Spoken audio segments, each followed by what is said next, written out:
Everyone, এখন যেহেতু ফুলকপি বাঁধাকপির সিজন চলতেছে, তো ফুলকপি দিয়ে ভাবলাম যে কয়েকটা বড়া বানাই। আর ফুলকপির বড়া অনেক বেশি ভালো লাগে। গ্রামে সবাই যখন একসাথে ফুলকপি দিয়ে বড়া বানায়, সন্ধ্যায় খায় সবাই একসাথে, অনেক বেশি ভালো লাগে। বাঁধাকপি দিয়েও কিন্তু বড়া বানিয়ে খাওয়া যায়, সেটাও অনেক বেশি মজা লাগে খেতে। তো আমার ইচ্ছে করতেছিল যে ফুলকপির বড়া খেতে। এখনও ফুলকপির বড়া খাওয়া হয় না এবছরে। তো এবছরে এই ফার্স্ট টাইম ফুলকপির বড়া বানাবো।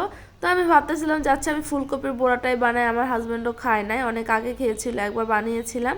তো আজকে আবার বানালাম। আমি আমার হাজব্যান্ড যেহেতু দুইজনেই বাসায়, তো 4-5 টুকরা ফুলকপি নিলেই কিন্তু হয়ে যাবে। তো এখানে আমি চাকু দিয়ে কাইটে নিতেছিলাম। এতে যেগুলো ফুলকপি ছিল সবগুলো দিয়ে কিন্তু বড়া বানাবো না, এখান থেকে 5টা পিস নিব ফুলকপি।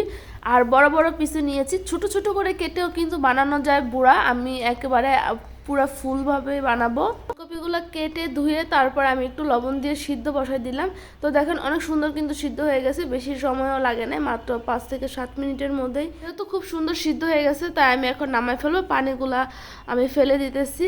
আর ফুলকপিগুলো আস্তে আস্তে কিন্তু ঢালতে হবে, তা না হলে ফুলকপিগুলো ভেঙে যাবে। আমার কয়েকটা ভেঙে গেছে। এরপর আমি ময়দা, আটা, চালের গুঁড়া, লবণ, পরিমাণে চিকেন মশলা, তারপর ধনিয়ার গুঁড়া, জিরার গুঁড়া, সব কিছু আমি অল্প অল্প করে কিন্তু দিয়ে দিলাম এখানে। আর যেহেতু আমার অল্প বড়া বানাবো, সব কিছু আমি অল্প অল্প করে দিয়ে দিছি।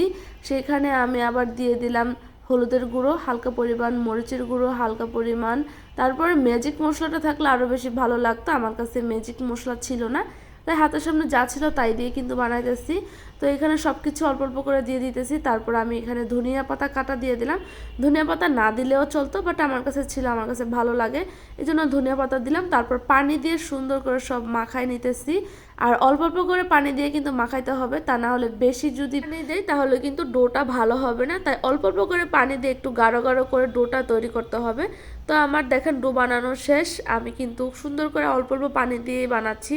লবণটা দেখে নিলাম, আর লবণ যদি কম বেশ হয় তাহলে কিন্তু ভালো লাগে না বড়ার মধ্যে, তাই আগেই আমি লবণটা চেক করে নিলাম। তো এখন আমি একটা একটা করে ফুলকপি এই সুন্দর করে মাখাই নেব। তো সবগুলাই একসাথে মাখিয়ে তারপর আমি চুলার মধ্যে ভাজতে দিব। সব বড়াগুলা না আমাদের গ্রামে অনেক বেশি খায়, কিন্তু আমরা যেহেতু ঢাকাতে সবাই অল্প অল্প ফ্যামিলির, তো আমাদের এখানে খাওয়া হয় না তেমন একটা, আর বানাতেও ইচ্ছা করে না। গ্রামে কিন্তু সবাই একসাথে বানাইতো, অনেক বেশি ভালো লাগতো।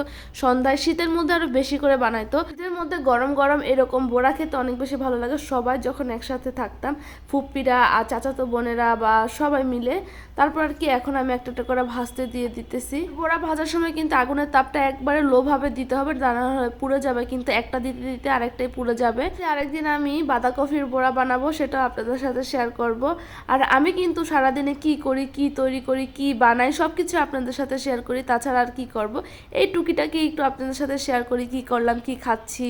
তো এই তো এই ডোটুক ছিল বেশি, সে ডোটা আমি এখানে দিয়ে দিলাম এই বড়ার ওপরে। আর এগুলা ভাজা হলে কিন্তু খেতে অনেক ভালো লাগে। তারপর কি আমি এখন উল্টাই দিতেছি। দেখেন এক পিঠ কিন্তু একটু সুন্দর কালার চলে আসছে। বড়াগুলা কিন্তু ভাত দিয়েও খেতে অনেক ভালো লাগে, গরম গরম ভাতের সাথে। তো আজকে আমি বড়াটা বানাইছি গরম ভাতের সাথে খেতে। তো যাই হোক, থ্যাংকস ফর ওয়াচিং। যদি ভালো লাগে আমার ভিডিওটা, একটা ফলো দিয়ে তারপর ভিডিওটা শেয়ার করে দিবেন। ধন্যবাদ।